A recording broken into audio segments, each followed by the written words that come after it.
21 en guerra con el Imperio, Congreso de 1824. Los 33 orientales. Rivadavia presidente. Guerra contra Brasil. Ituzaingó. En diciembre de 1824 quedó inaugurado el Congreso General de las Provincias de Sudamérica y, a fines de enero del 25, el mismo aprobó una ley fundamental, que establecía un pacto de federación entre las provincias y la creación de un supremo poder ejecutivo provisorio, que desempeñaría el gobernador de Buenos Aires. A cargo de este poder ejecutivo se ponía el manejo de las relaciones exteriores, de aquellas que resultaran de interés general, la defensa común y la formación de una tesorería, cuyos fondos serían aportados por las provincias en proporción a su población y recursos. El Congreso se declaró constituyente, estableciéndose que la Constitución a dictarse no sería promulgada en las provincias hasta ser aceptada por ellas. El almirante Lecor gobierna la Banda Oriental, que ha sido organizada como una porción del Imperio brasilero. Un patriota oriental, José Antonio de la Valleja, fuga de su prisión en Río de Janeiro y llega a Buenos Aires, donde comienza a organizar la reconquista de su tierra. Aquí se apoya la empresa de la Valleja. Rosas, Anchorena y otros estancieros aportan dinero, recaudando donativos destinados a adquirir armas y pertrechos. Una noche de abril de 1825, la pequeña fuerza zarpa de San Isidro en 2 lanchones, desembarcando el día 19 en la playa de la Agraciada. Se trata de apenas 33 hombres, los 33 orientales, a las órdenes de la Valleja y Manuel Oribe. A medida que avanza, el contingente crece. Transformado ya en una columna entra, el 24 de abril, en Soriano. El 1 de junio está en San José y, convertida en ejército, acampa frente a Montevideo, el 7 de ese mes. Gauchos entrerrianos y correntinos cruzan el río, para sumarse a la expedición. El 14, en el pueblo de La Florida, la Valleja forma una junta provincial de gobierno. En septiembre se libra la batalla de Rincón y, en octubre, la de Sarandí, triunfando los orientales sobre los brasileros. La noticia de tales éxitos suscita entusiasmo en la Argentina. El 24 de octubre, un diputado de la provincia oriental se incorpora al Congreso que funciona en Buenos Aires. Bolívar está en Lima, de donde se ha retirado San Martín luego de la conferencia de Guayaquil. Sucre ocupa el Alto Perú. No obstante las gestiones de Alvear y Díaz Vélez, que invitan a los altoperuanos para enviar diputados al Congreso reunido en Buenos Aires, estos se declaran independientes y, en el nombre elegido para la nueva república, queda patente el influjo de su inspirador, ya que se denomina Bolivia, en homenaje al militar venezolano. A principios de febrero del 26, el Congreso pone fin al mandato de las Heras, que era provisional, dictando una ley de presidencia y designando para el cargo de presidente a Rivadavia. El 7 de ese mes, Rivadavia otorga alcances nacionales al préstamo gestionado por Buenos Aires de la Bering Brothers e incorpora las minas provinciales a la garantía otorgada. El 7 de marzo, Buenos Aires es erigida como capital del Estado, lo cual provoca el disgusto de la provincia, que se considera desposeída de su ciudad principal. Ante la incorporación del representante de la provincia oriental al Congreso General, Brasil reacciona declarando la guerra, en diciembre de 1826.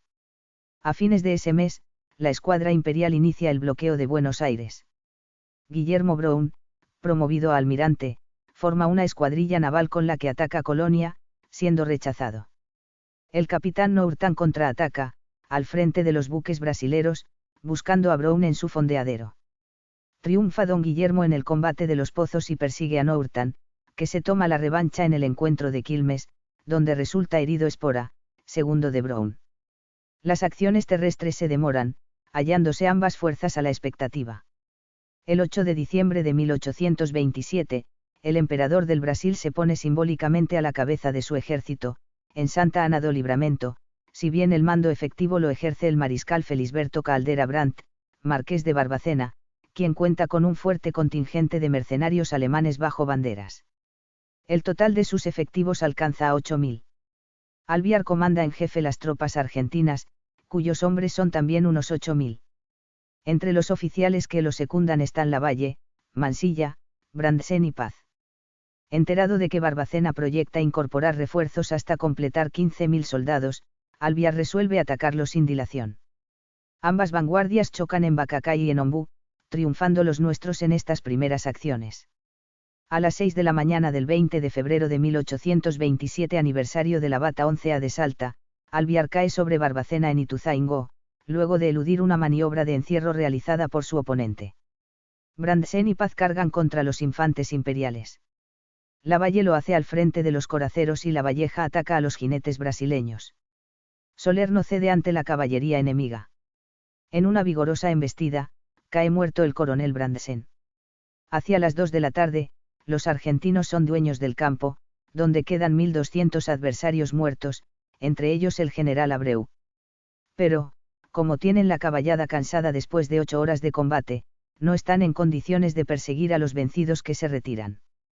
Los coroneles Paz y Lavalle son ascendidos a generales en el mismo teatro de la batalla. 10 piezas de artillería y 2 banderas quedan en poder del IE y Ejército Nacional. La noticia de la victoria llena de entusiasmo al país. Por iniciativa del diputado Manuel Bonifacio Gallardo, el Congreso aprueba el uso de un escudo conmemorativo por parte de los vencedores. Los éxitos no se redujeron a los obtenidos por la fuerza terrestre, ya que Brown había proseguido con su actividad. Reconquistó la isla de Martín García y, el 8 y 9 de febrero, derrotó a una escuadra brasilera en el combate de Juncal, hundiéndole 10 buques y apresando los demás. El 24 del mismo mes fue atacado por otra flota enemiga, resistiendo el ataque y echando a pique varios barcos imperiales. El 6 y 7 de marzo, un marino al servicio del Brasil, James Shepard, pretendió tomar Carmen de Patagones. Las acciones se desarrollaron en tierra y en mar abierto, sufriendo el enemigo un descalabro, casi todas sus naves resultaron hundidas y dejaron 10 oficiales y 300 marineros presos. Pese a los triunfos parciales logrados con las armas, la guerra no terminaría en victoria. El embajador inglés ante el gobierno de Buenos Aires era por entonces Lord Ponsonby y el interés británico consistía en una rápida finalización de las hostilidades, la independencia de la banda oriental y la libre navegación de nuestros ríos. Mientras los ejércitos se mantenían inactivos, en cuarteles de invierno, Rivadavia envió a Manuel José García como comisionado a Río de Janeiro, para obtener la paz a cualquier precio. García suscribe un acuerdo, coincidente con las líneas trazadas por Lord Ponsonby. Al conocerse el tratado en Buenos Aires, estalla la indignación general. Es esta tan intensa que Rivadavia desconoce lo convenido por su enviado, expresando que García ha excedido los alcances del mandato que llevaba. Ello ocurre el 24 de junio de 1827. Pero, el día antes, un diario porteño publica detalles de un gran negociado que involucra a Rivadavia, referido a las minas de Famatina. Este escándalo, unido a la reacción provocada por la misión García, determina que el presidente eleve su renuncia al Congreso, que la acepta. La gestión de Rivadavia como presidente, concluida abruptamente, no se redujo a la conducción de la guerra con el Brasil. Mientras la misma se desarrollaba, en efecto, sucedieron muchas cosas fuera de los teatros de operaciones. Por lo pronto, algunas provincias desconocieron de entrada la investidura presidencial conferida a don Bernardino. Juan Bautista Bustos, caudillo cordobés, se dirige a él llamándolo presidente de la ciudad de Buenos Aires. Juan Felipe Ibarra, caudillo santiagueño, tampoco reconoce su autoridad, y lo mismo ocurre con Facundo Quiroga, caudillo riojano. Pero el presidente cuenta también con apoyos, Gutiérrez en Catamarca, Lamadrid en Tucumán y los gobernadores de Cuyo. Forma una fuerza a la que denomina Ejército Presidencial y la pone bajo las órdenes de Arenales. En octubre de 1825, Quiroga derrota a Lamadrid en la batalla de El Tala. Lamadrid, que no ha querido rendirse, queda tendido con 15 tajos de sable, un bayonetazo y un tiro de pistola. Se lo da, naturalmente, por muerto. Pero no bastan esas heridas para terminar con el indomable guerrero. Concluido el combate, logra levantarse, llega hasta un rancho, lo curan allí con yuyos y, pasado un tiempo, volverá a empuñar la espada. Quiroga depone a Gutiérrez y marcha contra San Juan. Arenales despacha tropas para perseguirlo, que reponen a Lamadrid en Tucumán y, sin alcanzar a Quiroga, se dirigen hacia Santiago del Estero para voltear a Ibarra.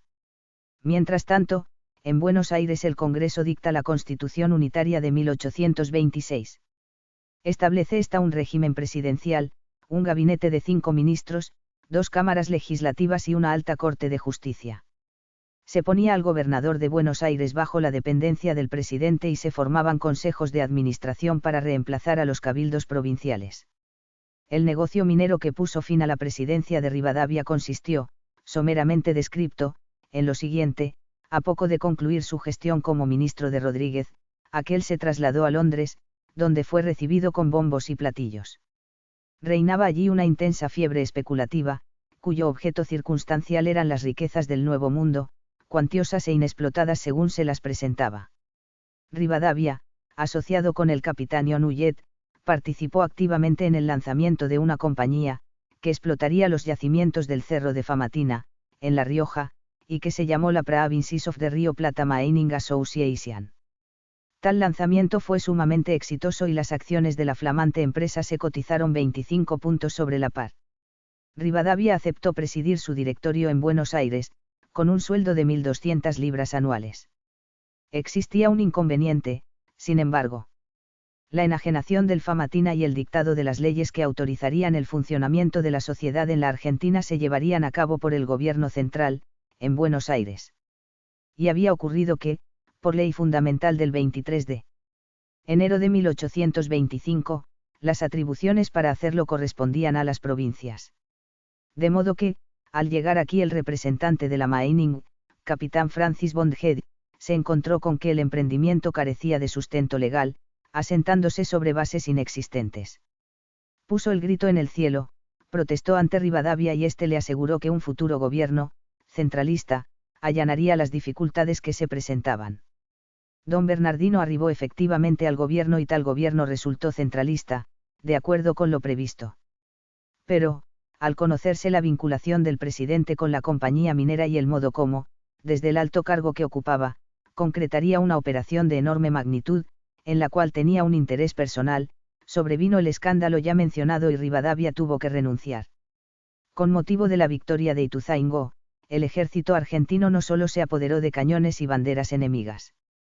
Sucedió, en efecto, que los brasileros ya tenían compuesta la marcha militar que se proponían tocar para festejar su triunfo en la guerra, que descontaban. Y la partitura de esa marcha cayó en manos de nuestras fuerzas. Desde entonces, sus compases marciales acompañan el paso de la bandera nacional y resuenan para saludar la llegada del presidente de la República.